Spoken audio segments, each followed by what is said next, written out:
Hey, Tommy, I think we're going to get a little glimpse of the future of Jeep in this video.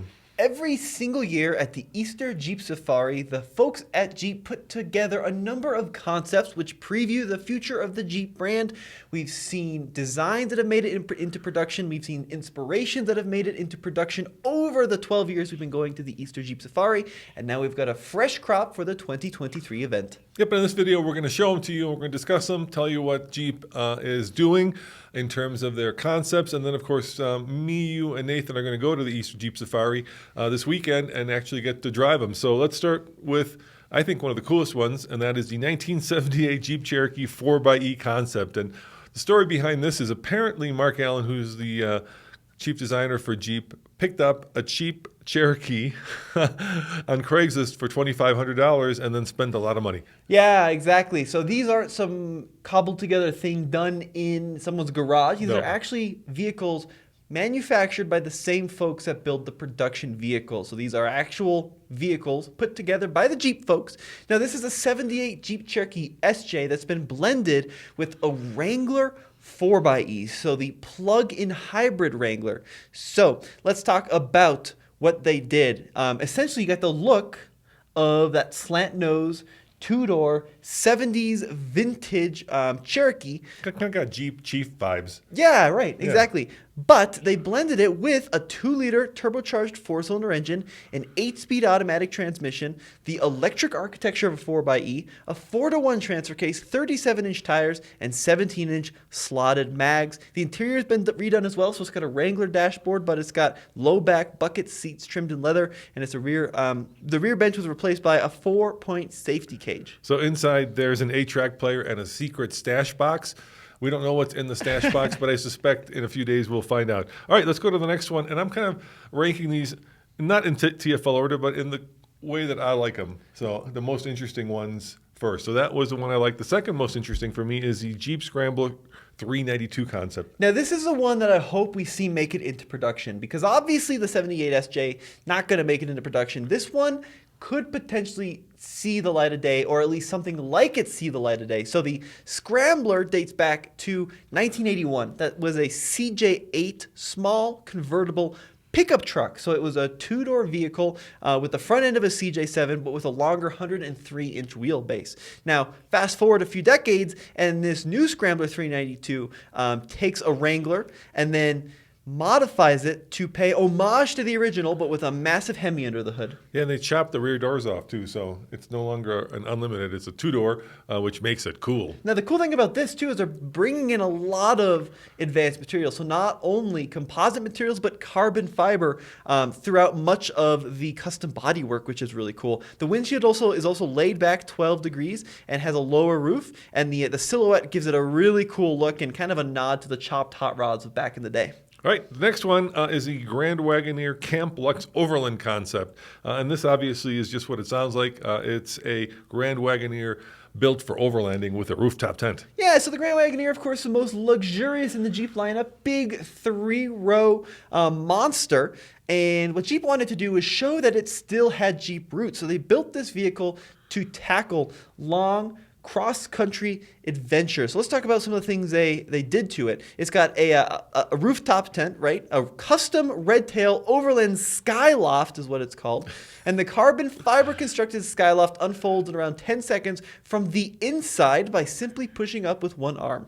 Yeah, it also has the new Hurricane 6-cylinder. Yep. And they got rid of some seats to make room for your stuff. Pretty cool. Yeah. Now it's riding on 35-inch tall tires, wrapped around custom 18-inch wheels, and it's got about a 1.5-inch lift to the vehicle to improve the breakover and the ground clearance. Yeah, I can't wait to get behind the wheel of that one because the Wagoneer is big, and so this should make for a really lush and cush and luxurious off-road overlanding rig.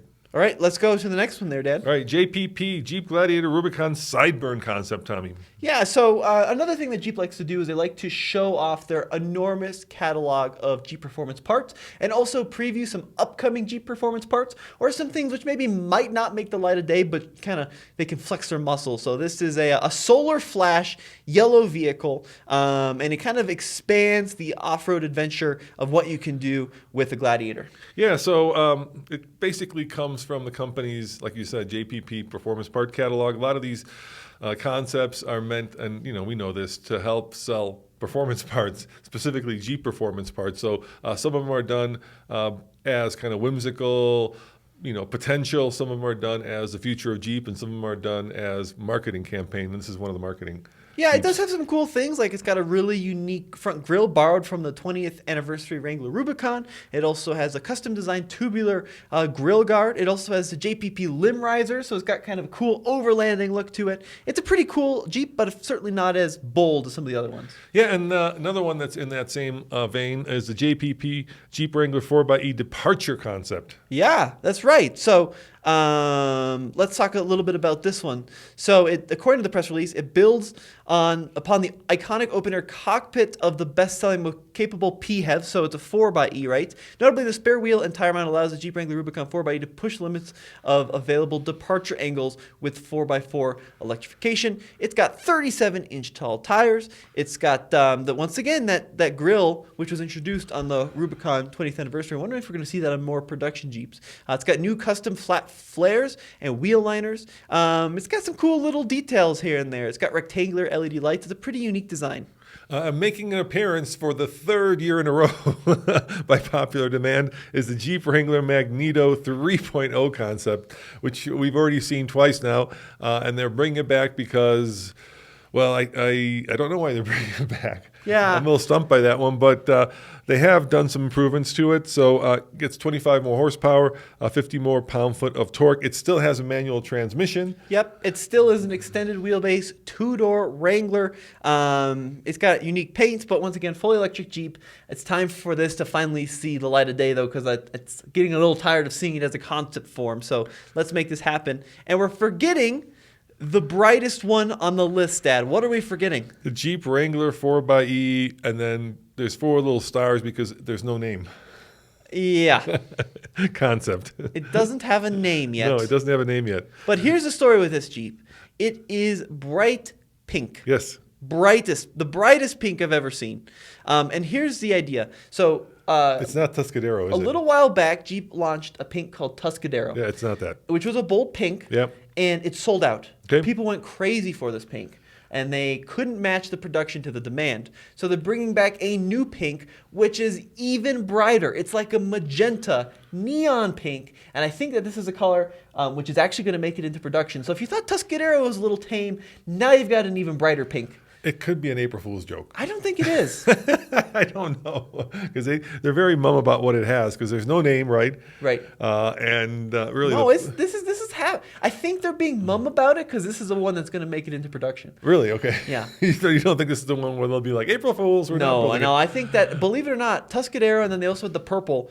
Pretty popular colors. People love the bright colors, especially in a Wrangler. And why not? If you're going to get a fun vehicle, might as well get a fun color. Well, let us know what you guys think. And stay tuned to alltfl.com, because myself, Tommy, and like I said, Nathan, will be heading out to Moab this weekend to drive and film and present all of these. We'll talk, of course, with Mark. We'll talk with Jim. We'll talk with some of the other designers, Mark Trustle, if I said that right, and hopefully get kind of the behind the scenes, why they did these, and hopefully find out which of these actually points to the future of Jeep. And we'll see you on the next video. Thanks for watching. Yep. Ciao.